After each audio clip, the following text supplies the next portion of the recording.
Horror remakes. You know, whenever you say those two words, there's a immediate cringe because there are a lot of bad horror remakes, aren't there? There's just a shit ton, and there are too many to count. But there are some good movies out there. Trust me, some of my favorite movies are horror remakes. And that's what this list is going to be since we are in spooky season. I don't care if it's September, it's still spooky season, damn it.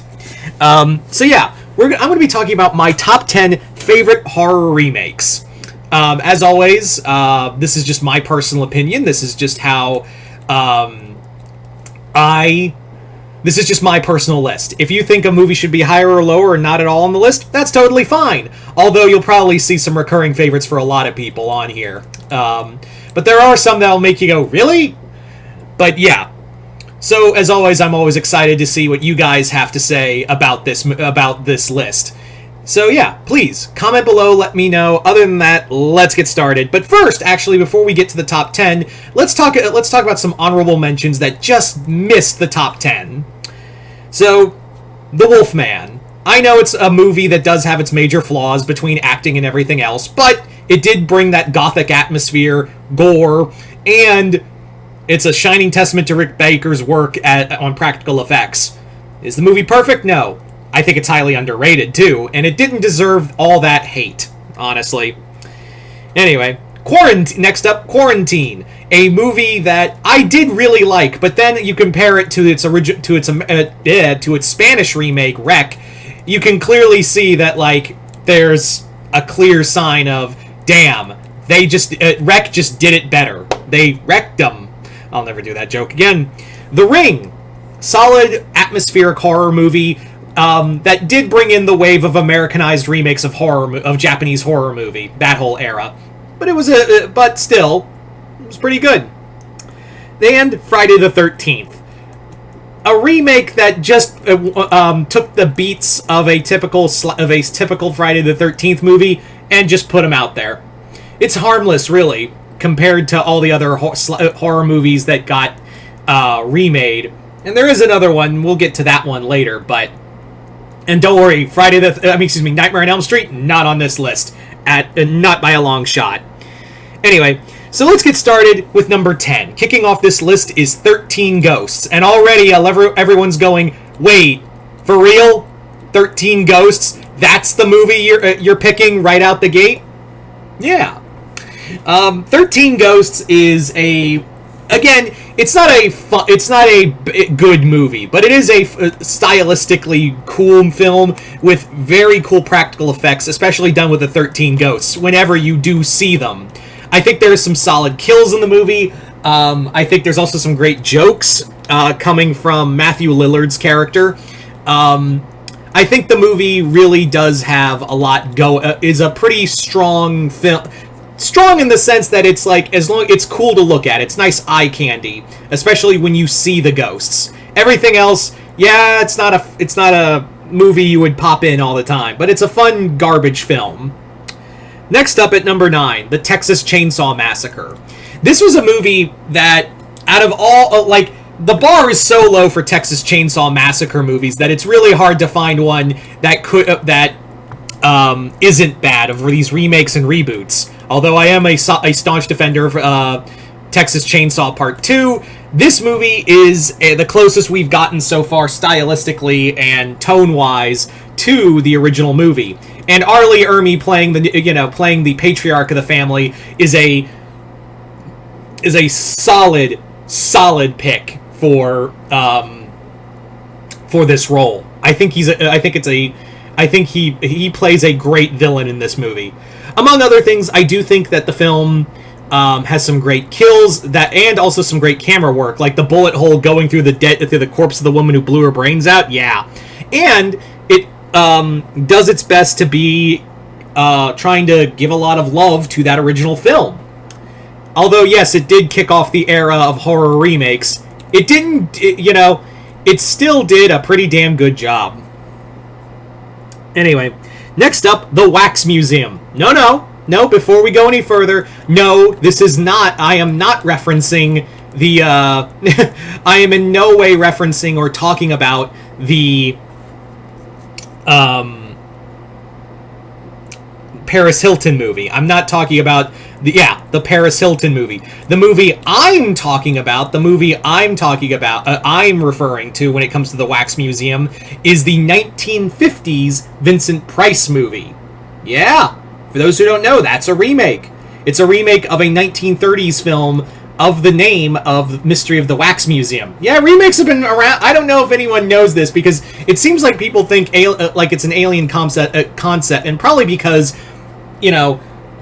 remakes were so done to death in the throughout most of our modern lives, is that remakes have been happening in films for ages, like since cinema was a thing. And the Wax Museum is one of them. So let's talk about the Wax Museum. The Wax Museum is a great Technicolor film. I love the gothic atmosphere. Of course, you have everyone's favorite spooky grandpa, Vincent Price, in the film playing the killer. And he gives such a great performance that you feel so bad for him throughout the movie, even towards the end. Even when he's brutally killing people, you still feel like, yeah, he didn't deserve this. And that's probably because of Vincent Price's charm and his everything. He just gives a phenomenal performance throughout that entire movie, and it's hard not to like him. The kills also, for the 1950s, were pretty graphic of the time.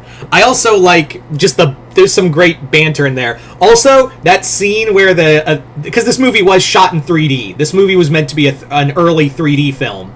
And there's literally a moment where the guy is doing the original, this is where the gag came from, the ping pong ball to the screen and shooting out there. There's a whole 3 minutes of this goddamn bit of this guy shooting the thing out. And I get it, like 3D it wasn't a really big thing, but it was still, starting to be a big thing back then. But yeah, it's kind of ridiculous, and I love it. Especially when you watch the movie nowadays, since it's only 2D. It's like, wow, they really pimped out this 3D scene, and it's so fucking ridiculous, and just stops the movie dead, but thankfully it gets right back to order. Anyway, let's see. Next up, for our, now we're at number 7, The Invisible Man. A recent one. Recent in the sense that it was like 4 years ago. Yeah, The Invisible Man was Blumhouse's one of their biggest remakes, and Leigh Whannell, and the reason why I'm giving him a lot of leeway, I just made my own damn joke, for what he's doing with, with The Wolfman, excuse me. So, The Invisible Man is a brutal it's a brutal film, not just in the sense that, like, yeah, he's killing people pretty, in some pretty constructive ways, but also it's a pretty brutal outlook of women who are trapped in abusive relationships. It's a very savage look at, how women are viewed in abusive relationships and how people just kind of throw them to the side. And I really do like that. It also makes you go, okay, where the fuck is he? Where the fuck did this guy go? Where can I don't see him, where is he? It just keeps you guessing all the way through. I love it. Number 6, Dawn of the Dead. This is the movie that made everyone go, Zack Snyder's a great director. And then we saw his other films. 300, and a few other films made us go, yeah, Zack Snyder's a really good director, right? And then we saw through all of his bullshit and went, oh.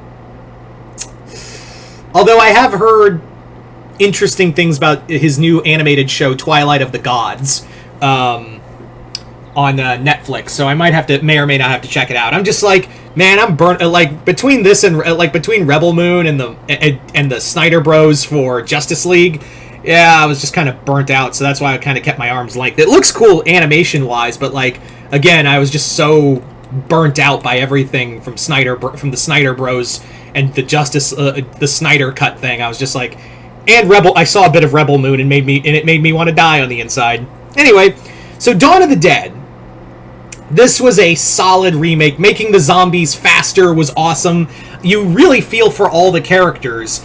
All of them have great chemistry between one another. It feels like these people are trapped and there's nowhere to go. And the practical effects on the zombies, awesome. There's also some great dark comedy in the film, too, that I really appreciate.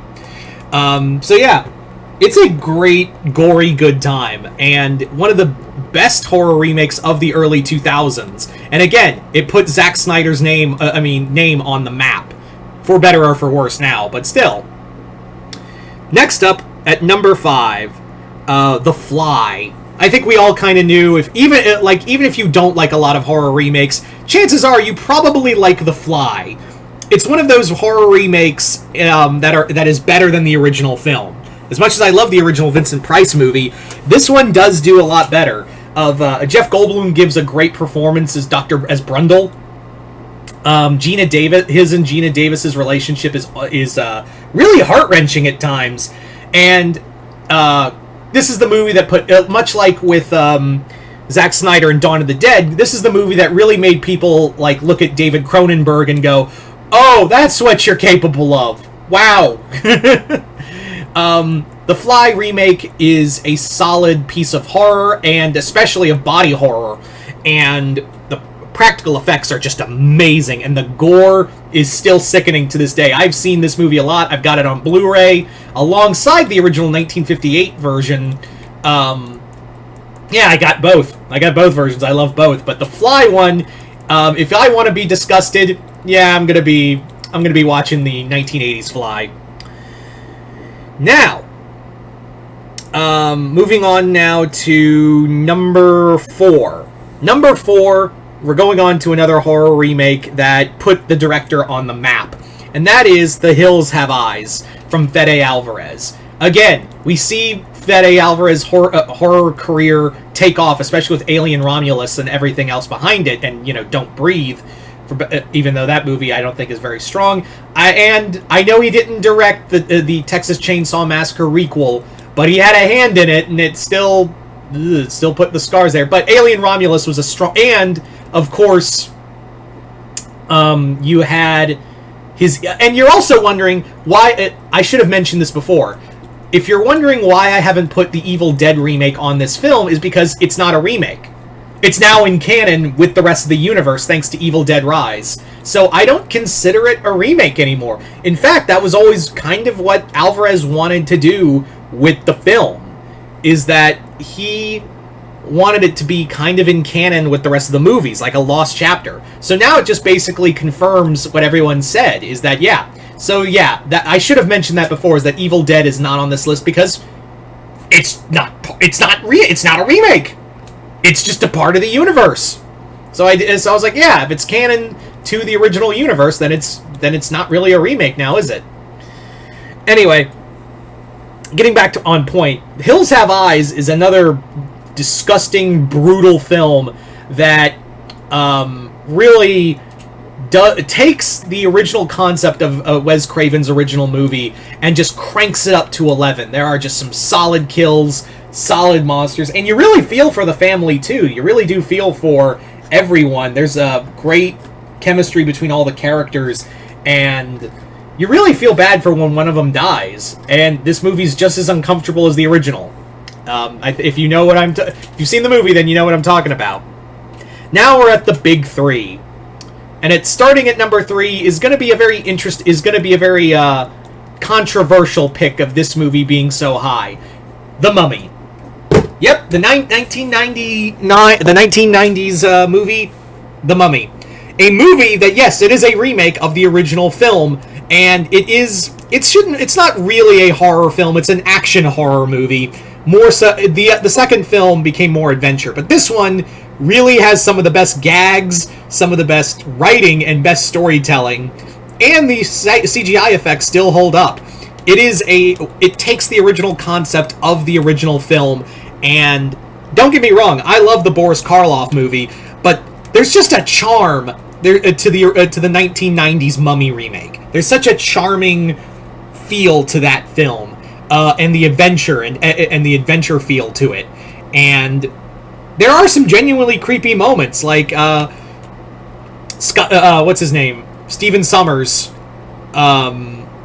He knows how to do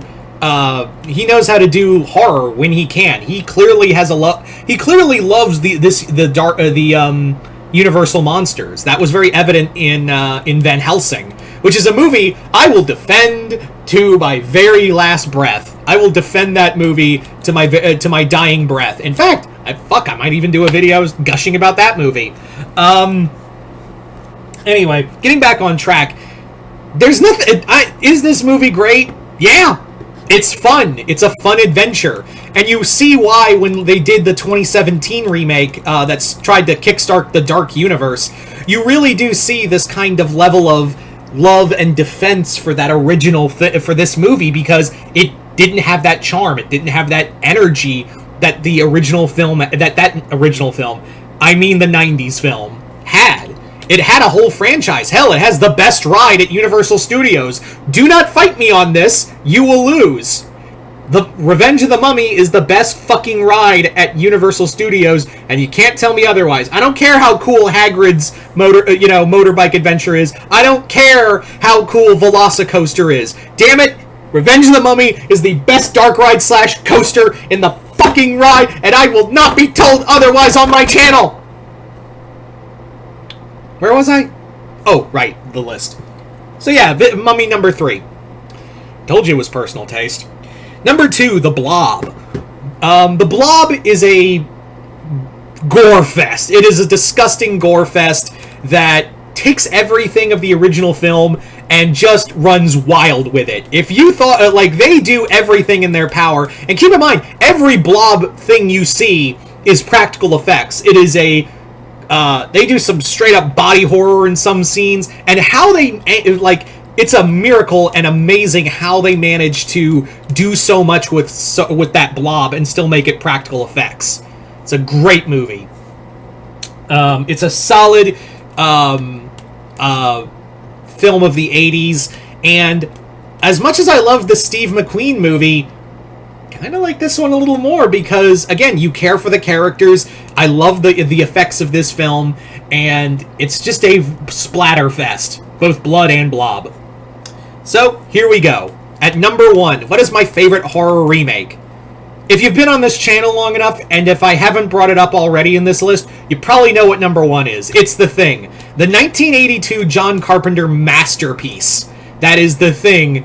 What can I say? It's my favorite horror movie of all time. It's my favorite just horror movie. If you were to ask me what is my favorite horror movie, it's going to be The Thing every time. There are other horror movies that I love, and there are so many others that I cherish. The Thing is just a perfect sci-fi horror movie and horror movie in general, that gives you that feeling of isolation, that gives you that feeling of dread. And the practical effects by Rob Bottin, chef's fucking kiss. Need I say more?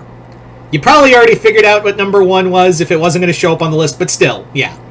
Anyway, so there you go, guys. Those are my top 10 favorite horror remakes. Once again, I'd like to issue that these are just my personal favorites, and I'm always excited to hear what you guys have to say. So what are your 10 favorite horror remakes? Just comment below, let me know. Other than that, hope y'all enjoyed this. I'm Mr. Multiverse. I'll see you next time in the Multiverse.